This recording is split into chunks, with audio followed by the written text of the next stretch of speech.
Hey guys, welcome back to my channel. मैं हूं अंजलि और आज हम एक्सरे सर्किट के थर्ड पार्ट को कंटिन्यू करने वाले हैं। ठीक है, तो देखो हमने प्राइमरी सर्किट डिस्कस कर लिया था, फिर उसके बाद हमने फिलामेंट सर्किट भी ऑलमोस्ट डिस्कस कर लिया था, लेकिन क्योंकि बैटरी डाउन हो गई थी फ़ोन की, तो इसीलिए क्या हो गया था कि आपका दो उसमें पार्ट रह गए थे, जो कि था स्पेस चार्ज कंपेंसेशन और बाइंडिंग। ठीक है, तो आज हम इसको देखेंगे और फिर अपने सेकेंडरी सर्किट को कंप्लीट करेंगे। ठीक है, तो देखिए एक्सरे ट्यूब जो होता है वो आपका ऑपरेट होता है हाई एमए पे। ठीक है, उसमें क्या होता है, स्पेस चार्ज क्या चीज़ होती है कि जब आपके इलेक्ट्रॉन्स एक जगह इकट्ठे हो जाते हैं तो उसको स्पेस चार्ज बोलते हैं। ये स्पेस चार्ज क्या होता है कि आपका एनोड की तरफ फ्लो करता है, तो उसमें स्पेस चार्ज कंपेंसेशन का रोल क्या होता है कि जब आपका एक्सरे ट्यूब मतलब में चेंज होता है, इतना सारा आपका एमए इतना सारा चेंज होता है, तो जब आप डिफरेंट केवीपी सिलेक्ट करते हैं तो स्पेस चार्ज कंपेंसेशन उस चीज़ को रोकता है।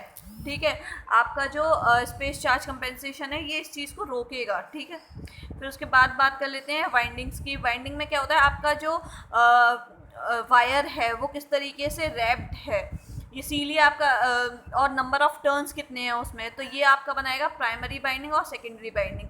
सेकेंडरी बाइंडिंग आपका सेकेंडरी सर्किट में बना हेल्प करेगा। ठीक है, और ज़्यादातर क्या होता है कि प्राइमरी बाइंडिंग में फ्यू टर्न्स होते हैं, जैसे स्टेप अप ट्रांसफार्मर यूज़ होता है ना आपका, तो स्टेप अप ट्रांसफार्मर के लिए इसमें नंबर ऑफ फ्यू टर्न्स मतलब जो प्राइमरी में क्या होंगे, फ्यू टर्न्स होंगे और थिक वायर के होंगे।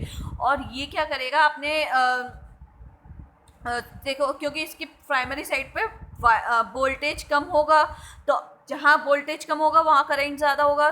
तो ये इसमें क्या होता है कि 200 एम्पियर और मोर आपका मेन वोल्टेज पे होता है। ठीक है, फिर अब हम अपना सेकेंडरी सर्किट कंटिन्यू करते हैं। ठीक है, देखो सेकेंडरी सर्किट में आपका क्या क्या कंपोनेंट्स आते हैं। सेकेंडरी सर्किट में आता है आपका सेकेंडरी कॉइल ऑफ ट्रांसफार्मर।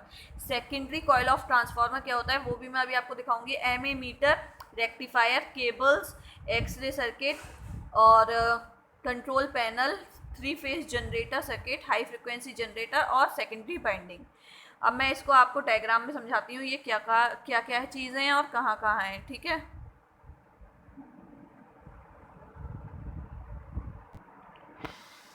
देखो जो आपने आपका था सेकेंडरी पार्ट। ठीक है, secondary part of the transformer. तो देखो सेकेंडरी कॉइल ये है आपकी सेकेंडरी कॉइल, क्योंकि इसमें नंबर ऑफ टर्न्स क्या है, अब यहाँ पे ये क्या है, हाई वोल्टेज ट्रांसफार्मर, तो यहाँ सेकेंडरी पार्ट में क्या है, नंबर ऑफ टर्न्स ज़्यादा है।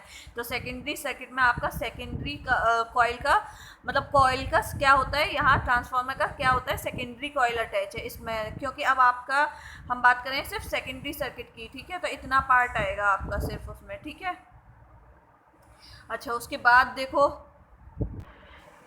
देखो अब इसका प्रिंसिपल क्या है, सेम वही म्यूचुअल इंडक्शन पे वर्क करेगा। स्टेप अप ट्रांसफार्मर में क्या होता है कि आपका जो वोल्टेज है वो हाई हो जाता है। स्टेप डाउन ट्रांसफार्मर के में क्या होता है कि आपका जो वोल्टेज होता है वो कम हो जाता है। ठीक है, और वोल्टेज आपका इन्वर्सली प्रोपोर्शनल है करंट के, तो अब आप समझ सकते हैं कैसे ये चेंज करेगा करंट को। ठीक है, एमए मीटर सेकंड कंपोनेंट था आपका एमए मीटर।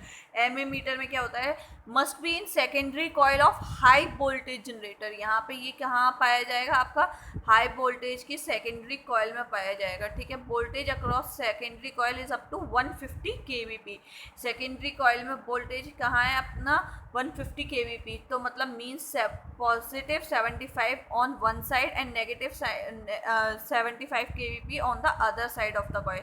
ठीक है, तो सेंटर में आपका अब ऐसा क्या होता है कि एक साइड जो होता है वो पॉजिटिव और एक साइड नेगेटिव, क्योंकि इसका जो सेंटर का जो कॉइल का सेंटर होता है ना उसमें आपको जीरो पोटेंशियल मेंटेन करना है। ठीक है, तो सेंटर कॉइल सेंटर में क्या हो गया आपका zero potential. if the meter is connected to this point it may be placed on the control panel without the risk to the operator। अगर अब इसमें क्या अब देखो जब जीरो पोटेंशियल आपका हो जाता है ना, तो अब इसमें ऑपरेटर को कोई रिस्क नहीं होता है। ठीक है, आप इसको कंट्रोल पैनल पे कनेक्ट कर सकते हैं। ठीक है, फिर उसके बाद देखो रेक्टिफिकेशन। रेक्टिफिकेशन क्या होता है, process of changing AC into DC. ठीक है, मतलब ऐसा प्रोसेस जिसमें आप एसी को डीसी में कन्वर्ट करते हैं। ठीक है, अब इसमें क्या होता है टाइप्स, हाफ वेव रेक्टिफिकेशन और एक होता है फुल वेव रेक्टिफिकेशन। अब रेक्टिफायर के बारे में भी बता रखा है। रेक्टिफायर क्या है आपका, एक ऐसी डिवाइस है जो कि आपका अलाउ करता है इलेक्ट्रिकल करंट को, ठीक है, आपका फ्लो करता है वो एक डायरेक्शन में, but does not allow current to flow in another direction, ठीक है। ये एक ही डायरेक्शन में करंट को अलाउ करेगा और दूसरी डायरेक्शन में करंट को अलाउ नहीं करेगा। ये एसी को डीसी में कन्वर्ट करता है। इसके दो टाइप है, हाफ वेव रेक्टिफिकेशन और फुल वेव रेक्टिफिकेशन, ठीक है। तो रेक्टिफायर आपने देखा, रेक्टिफायर लगा होता है सेकेंडरी साइड पे। फिर उसके बाद हाई टेंशन केबल्स, इसका डायग्राम मैं आपको दिखा देती हूँ, क्योंकि जो आपने पहले डायग्राम देखा था, अभी तक आप डायग्राम देखे आए थे, वो सिंप्लीफाइड डायग्राम था। ये आपका अगर हम इस सेकेंडरी साइड को जूम कर देते हैं तो देखो कितना इसमें केबल्स लगा हुआ है। इसमें भी कुछ चीज़ें मिसिंग होंगी। देखो इसमें जैसे कि सेकेंडरी की बात कर रहे हैं तो देखो सेकेंडरी केबल लगा है, सेकेंडरी सॉकेट्स हैं इसमें, है ना, और एक्सरे ट्यूब दिखा रखा है कि कैसे लगा हुआ है यहाँ पे। एनोड रोटेटर भी आपको अच्छे से दिखा रखा है, एनोड रोटेटर है, स्टेटर विंग्स दिखा रखे हैं, एनोड अलग से दिखा पूरा, और ट्रांसफार्मर ऑयल यहाँ पे यूज़ हो रहा है, कैथोड भी दिखा रखा है अच्छे से। तो हर चीज़ प्रॉपर जूम तरीके से दिखा रखी है यहाँ पे, ठीक है। और हर डायग्राम में क्या होता है, आपकी हर चीज़ पॉइंट नहीं होती है, ठीक है, तो आप ये बात याद रखना।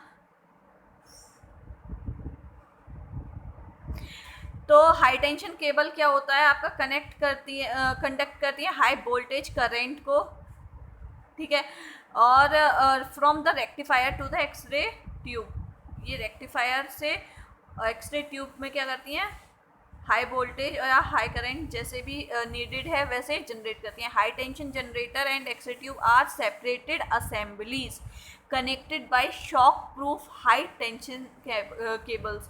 देखो जो जनरेटर होता है ना, हाई टेंशन जनरेटर और एक्सरे ट्यूब दोनों अलग अलग पार्ट्स हैं वैसे, लेकिन इनको कनेक्ट किससे किया जाता है, केबल्स के थ्रू कनेक्ट किया जाता है। ये कैसे होती है, शॉक प्रूफ केबल्स होती हैं, ठीक है। ये shock proof high tension cable होती हैं। और equipment uses a single cable with 3 conductors.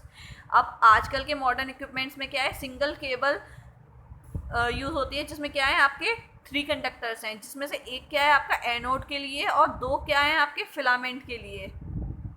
2 filament के लिए कैसे, जो ड्यूअल फिलामेंट ट्यूब होते हैं उनके केस में, ठीक है। अच्छा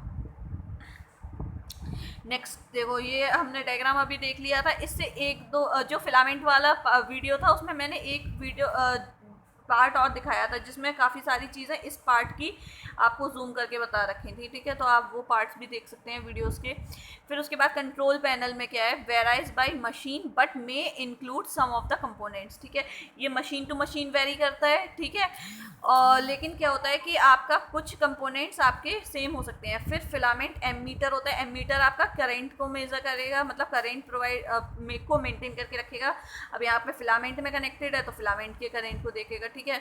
अच्छा फिर मिली एमीटर है। फिर उसके बाद pre reading kilo volt meter है, ये आपका जो किलो वोल्ट जो आपने के बी अप्लाई किया है ना उसको रीड कैसे करेंगे, मीटर होता है। मेजर और माइनर किलो वोल्टेज कंट्रोल होता है, वोल्टेज को कंट्रोल करने के लिए मेजर और माइनर कंट्रोल लगाए जाते हैं, ठीक है, केवी को कंट्रोल करने के लिए। फिर उसके बाद सर्किट ब्रेकर होता है, ठीक है। सर्किट ब्रेकर का इसमें डायग्राम नहीं दे रखा है लेकिन मैं आपको दिखा दूंगी बाद में, अगर कुछ एक्स्ट्रा पॉइंट्स इसमें मुझे लगेंगे बाद में कि मुझे बतानी चाहिए। वैसे मैंने आपको 4 वीडियो में ये काफ़ी पूरा एक्सरे सर्किट अच्छे से कंप्लीट कर दिया है, ठीक है।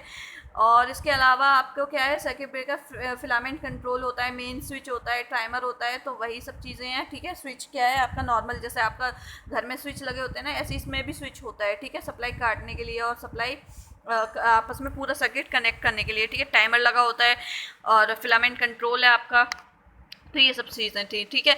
So thank you so much for your visit and please continue to visit other part also to betterly understand the X-ray circuit, and in case of any doubt please ask me in the comment section. So thank you so much for your visit and please subscribe my channel. Thank you, take care, bye bye.